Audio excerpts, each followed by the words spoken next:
Welcome. Well, you are at home with Jim and Joy, and you are an important part of our EWTN family, and we would love to hear from you. And we know what an honor and a privilege it is that you are viewing us today, and we are in your home. Today we're taking questions from you, so you know it's Monday, it's live. Give us a jingle at 1-800-221-9460. If you're calling and you are outside North America, you can reach us at area code 205-271-2980. And you can always send us an email with a question or a comment to jimandjoy@ewtn.com. And check us out on Facebook. Well, it's Monday, and you know the question. We put it out there for you. How are public pro-life and faith movements like 40 Days for Life and Unite Our Nation impacting the church and our culture? Amen. So it's a great question. It's a great question. Yes. And we want you to be thinking about that. We want you to call now and email us. You know, what is the impact that movements have within the church that walk out onto the streets, like 40 Days for Life around abortion? Where we have visible witnesses, right, of our persons. What difference does that make? You know, why do that? And unite Our Nation, and that's with Kevin O'Brien. Kevin O'Brien now is leading that, where they're having processions and rosary prayers and thousands of people, especially walking through areas that have been violated through violence. I don't know if you call it violence protests or whatever, just criminal activity, and then these people are going through to the glory of God. So what difference does that make? Have you participated in any of those movements or other movements as well? You have the St. Paul's evangelization, setting up Catholic tables. Why do that? What's the difference? How does it impact the culture? How does it impact the church, the people of God? But Joe, we had a wonderful weekend this weekend, very special weekend. Yes. We had one of our grandchildren, Gabrielle Robinson, that was with us. And tell us a little bit about the time. Well, first of all, it was a beautiful weather in Alabama. Today's the last official day of summer, and fall has happened here, which has been lovely. But we had Gabby. Now, Gabby and Anna's one of our twins, and Gabby was their firstborn. And Gabby is now 19. And Gabby called a couple of weeks ago and said, Nona, can I come hang out with you and Bobo? And I was like, yeah, come on. So Gabby came. She's a sophomore at West Alabama University. Formerly used to be called Livingston University. And so that's where Gabby is, and she's studying. So what did you two do together? We did whatever Gabby wanted to do. You went shopping? We went shopping. Well, first of all, Gabby got to sleep. She got to relax. She has 3 little brothers and sisters who were ever dependent upon Gabby for many things. And so Gabby just got to come and be and play with us. So we went, and of course we went and had a manicure and a pedicure, and we did some shopping, and she came to Mass with us, and then we took her out to dinner. Speak about the little glass that we got her when she was very young. So when Gabby stayed with us for a period of time, she was a little girl, and it was about the age of 3, and her mother was having a hard time making her stay in bed. And we would sleep for the night. You know. No problem now, though. No, everything was taken care of. You know, as parents, you go through the checklist, everything's taken care of. And Gabby would come out and say, Nona, Bobo, Mommy, I want to stay with you. And so Jim said, Gabby, if you go to bed and you don't get out of that bed when Mommy puts you in bed, there'll be a treat for you. And so when she was 3, we purchased her an ice cream soda glass. Right. And so when she was with us this weekend, that ice cream soda glass is still at our home. She finally made it through the night when she was very young. Yes. And then we filled that with she ice cream. Richly rewarded. In that glass. Right. And that when she came over, now that she's a big girl, 19 years old, at some point she said, oh, Bobo, can I have the glass? And she fills it up with all sorts of ice cream and everything else. It was delightful, delightful time. That glass is still working, and Gabby really can put it down. So, and it was fun. And then we just laid on the couch and we watched a movie together. She's very easy to be with. It was just fun. We just had a really good time. And still during this COVID pandemic, we're being careful. We're out there. When we're out in public, we're wearing our masks and, doing all that social distancing stuff. But when we're in the house and we're all cool, we all need to be together. The question for today, how are public pro-life and faith movements like 40 Days for Life and Unite Our Nation, how are they impacting the church? How are they impacting the culture? 1-800-221-9460. Call us now. If you've participated in those movements, we want to hear from you. I'd really like to hear from somebody that's participated in that Unite Our Nation. Yes. We'll be right back. There's plenty more to come, so please don't go away.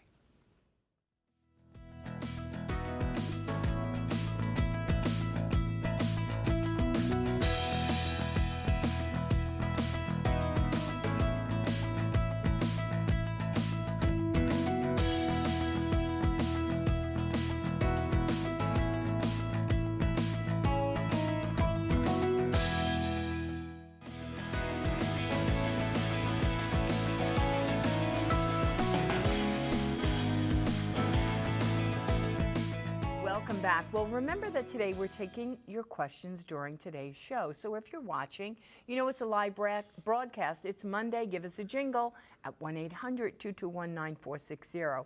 If you are calling and you are outside North America, you can reach us at 205-271-2980. And you can always send us an email with a question or a comment to jimandjoy@ewtn.com, and check us out on Facebook.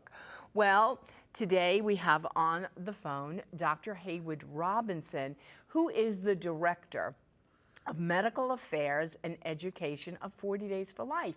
And a couple of years ago, we had Dr. Haywood Robertson as our banquet speaker. He's been on the show. And he's been on our show, so he should be a familiar voice and a face to you. You could go to the great website. It's 40daysforlife.com. Dr. Robertson, are you there? Haywood, are you there?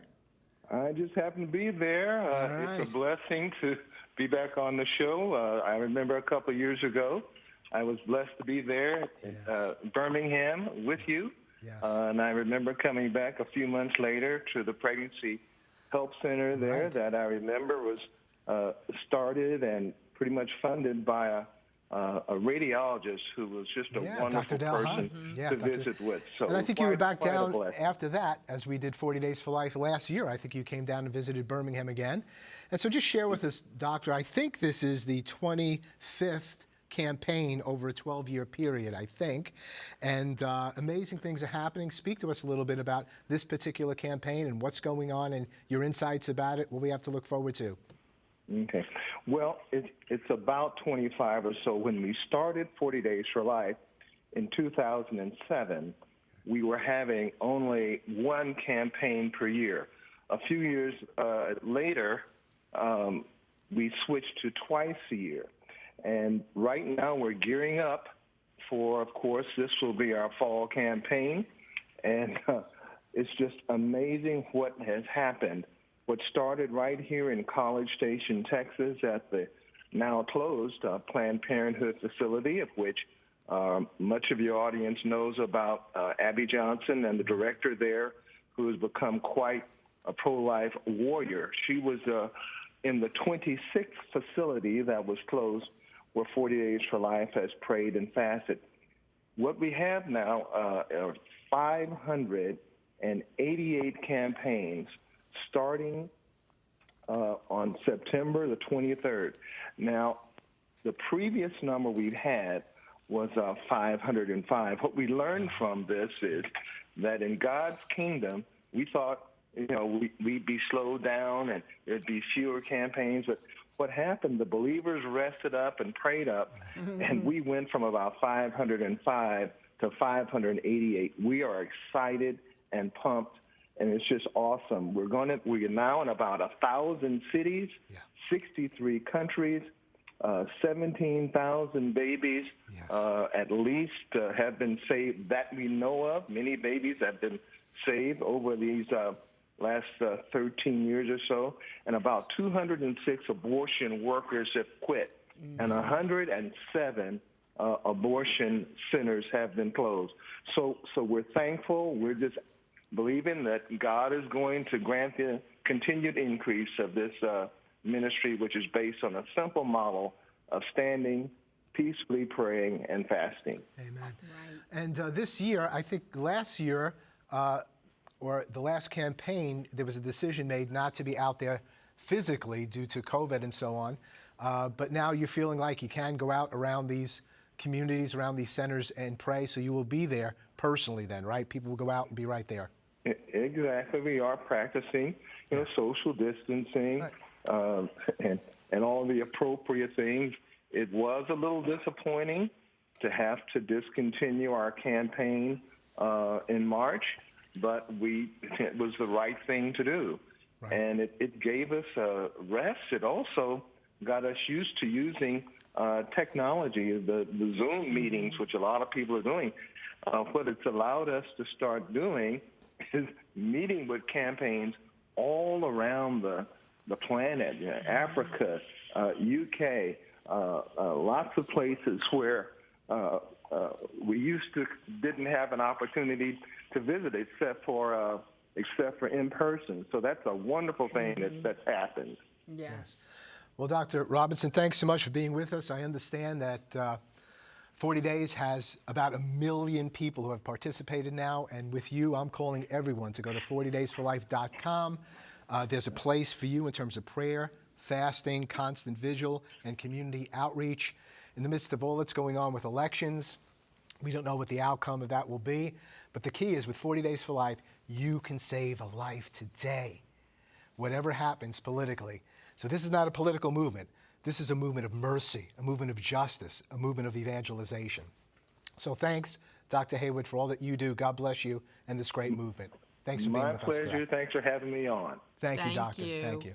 Well, the campaign starts tomorrow night. We will have That's a right. prayer vigil, and then September 23rd, the campaign starts, and it goes through right through November 1st, because they always have a fall campaign.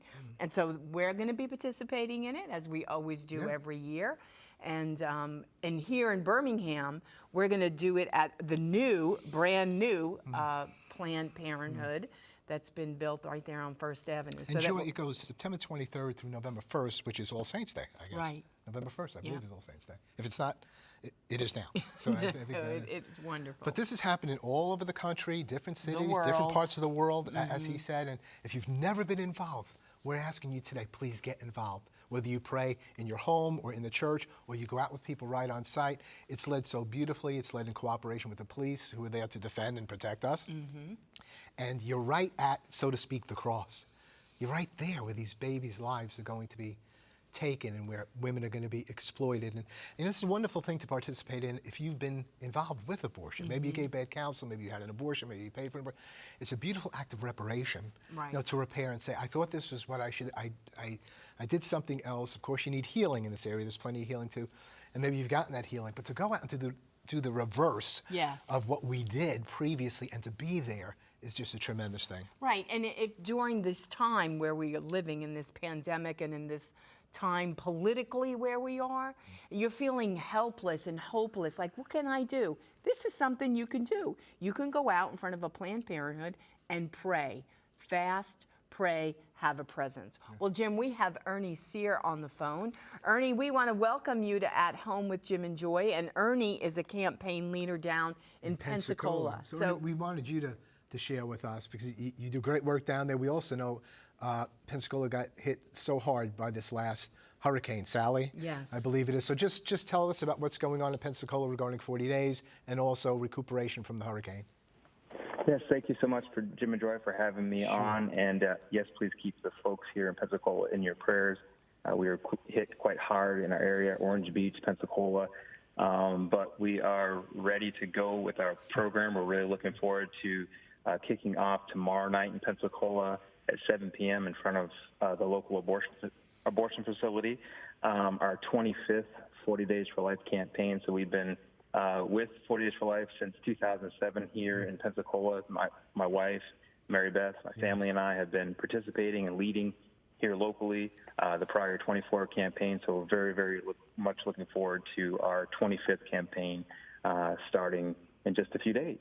Beautiful. Ernie, as a part of our question today, I was trying to get to what difference does it make in any movement? It may be pro-life or otherwise, processions and publicly praying the rosary. And why does that make a difference to be outside publicly, and especially to be near a place where an evil is going to take place and you're there present? Kind of the ministry of proximity. What difference does it make to be out publicly? Because I think it inspires people to join you, but it also inspires those that are there that see you to think about something different, to maybe think about that there is a God, right? Yes. That there is something else besides perhaps going to have an abortion, right? So it's to inspire others to think beyond themselves and to think about higher power, right? So that's kind of one of the most beautiful things that we see. And plus, also as a church, right? It inspires us to move beyond the walls of our church and our home to help evangelize our community by bringing God's love and our witness to our community to, again, inspire others to get to know Him more. And one thing I was actually focusing on in preparation for today's call, I was reading a reflection on 10 beautiful quotes of John Paul the Great. written by Jeannie Ewing, and the quote that she focuses on is, "Prayer joined to sacrifice constitutes the most powerful force in human history." And the reflection is, without sacrifice, love remains empty and unfulfilled. Often the most powerful prayers are unspoken acts of mercy we choose as intercession for a specific person. Yes. Yeah. And Ernie, we know, as hearing from girls that are post-abortive, they were gambling with God, like, Lord, give me a sign. Have someone out there in front of the abortion clinic, and then I won't have the abortion. And we have no way of knowing of the girls who drive by that never do go in, just because somebody was out there, right? Yes, and we have specific examples of those stories right here in Pensacola, and we've heard it countless times around the world through 40 Days for Life. We had a woman who was looking for a sign. She was came from the Greek Orthodox faith, and she was looking for a sign, and there was a beautiful, iconic picture of Jesus out there that she saw that day, and was, again, inspired to go over and talk to one of our sidewalk counselors, our prayer warriors that was out there, and she chose life that day. So you're absolutely right. There are people that are looking for those signs to choose a better option, and sometimes Ernie, they just do not know. And so we're called there. We are their hope. We are their witness. We are their witness of love and mercy. Thank you for your faithfulness. God Thank bless you. you. All of our friends there in Pensacola, we're praying. Thanks for participating today. God bless you, brother. Thank you. God bless you. Bye-bye now.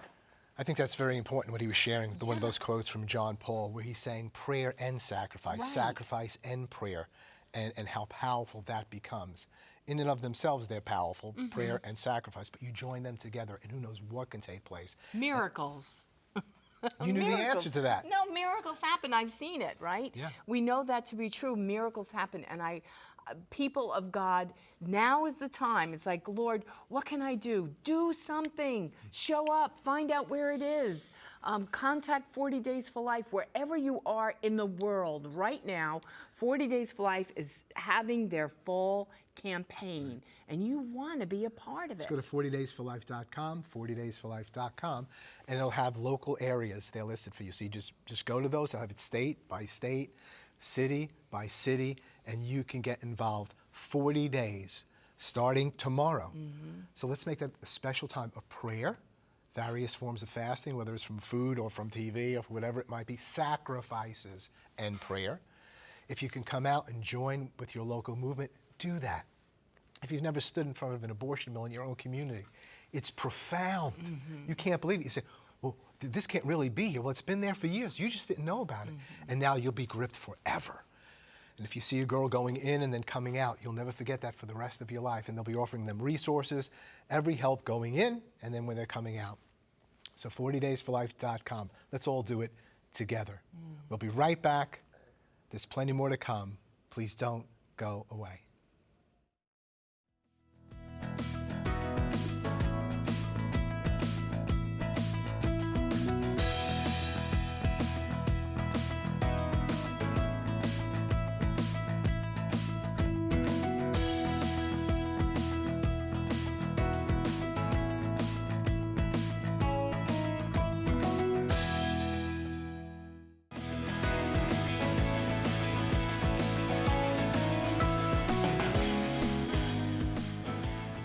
Welcome back. Well, before we wrap up today's show, which seemed to go so fast, we're going to go to Rome to check in with beautiful Joan Lewis.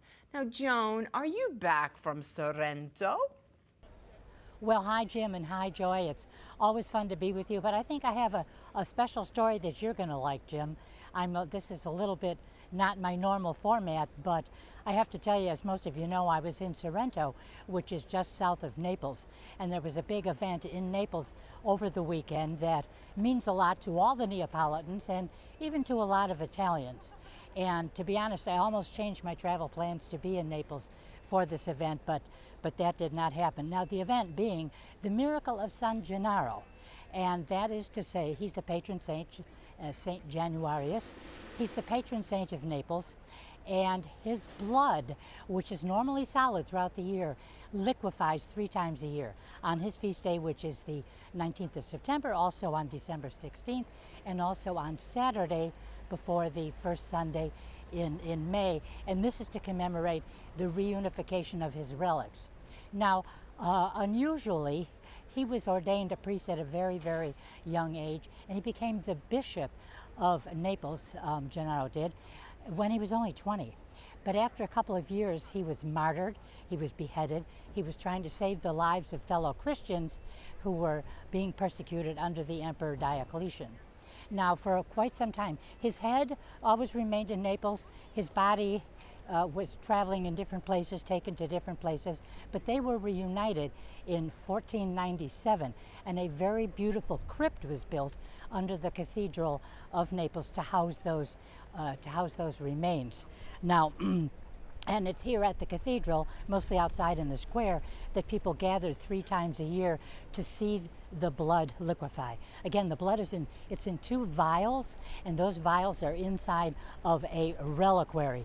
And what is very, very exciting is to be at this event. Now, yesterday, of course, or Saturday, because of COVID, there were only like 300 people in assigned social distancing spaces. But there were a number of priests and prelates around Cardinal Seppi, the Archbishop, and it's always so fun to see the reliquary held up and watch bit by bit as this solid becomes liquid. And of course the people were thrilled that that happened, and you can almost sense their sigh of relief. They do applaud, because legend says that if the blood does not liquefy, some disaster, some calamity is going to befall the city of Naples and perhaps all of Italy. So that did not happen this year, of course. Now, interestingly enough, the vials of blood are kept in a bank vault in Naples, and the keys to that vault are held by a commission of local notables, including the mayor of the city. And again, as I said, it's usually in a solid form, liquefying on those 3 days. We don't know the date of the first time this ever happened, and a few times it hasn't liquefied, but Saturday was a good day. And of course, if any New Yorkers are listening in, you know full well that Little Italy in New York celebrates the Feast of San Gennaro in a big way. Usually a procession, liturgical events, big festivals of eating, etc. I don't know what happened this year. Anyway, from Rome, another great story about a great Italian saint. So back to you. Joan, thanks so much for your sharing. I so appreciate that. Our family coming from that Naples, Salerno, Italy area. I remember as a young man growing up, the Feast of San Gennaro in Brooklyn, I think it was like around Canal Street. My cousins used to work it, all the different stands, food stands, game stands. You go down and say, hey, Jimmy boy, they come. And when I was first dating you, I took you to the Feast of San Gennaro. I You were was like, what world are we in? This is a culture. So I said, It was you're going to be fun. with me, you're going to have to love Italian food and the whole deal, and you certainly have, and And you're a we great did. cook. On Wednesday, we will have a time change in terms of the airing of our show. And so we'll be on at 12:30 p.m. Eastern Time, so we can bring you the Mass of ordination of Bishop Stephen Parks as the new bishop of Savannah, Georgia at 1 p.m. Eastern Time. So now let's respond to the call to be involved publicly and to witness to life and to the unity of the nation and to stand up publicly, because Jesus did his predominant ministry on the streets. He called people on the streets to bear witness to the culture and to the people of that time. So let's join with 40 Days for Life. Let's join with Unite Our Nation and Kevin O'Brien, who we'll have on for the next couple of days, speaking about Unite Our Nation and praying for peace publicly in procession with the Holy Eucharist and praying the Rosary. This is the time you've been called to live in. Maybe you wouldn't have chosen this time. You've been called for such a time as this, whether you're homebound or you're healthy, whole, and well, or whatever's going on in your life, you've been called for such a time as this. For what? To pray, to fast, and to bear witness to the King of Kings and the Lord of Lords, Jesus Christ, our Lord. Keep it on EWTN. You're never alone. You're an important part of this family, and you're always at home with Jim and with Joy. Bye now.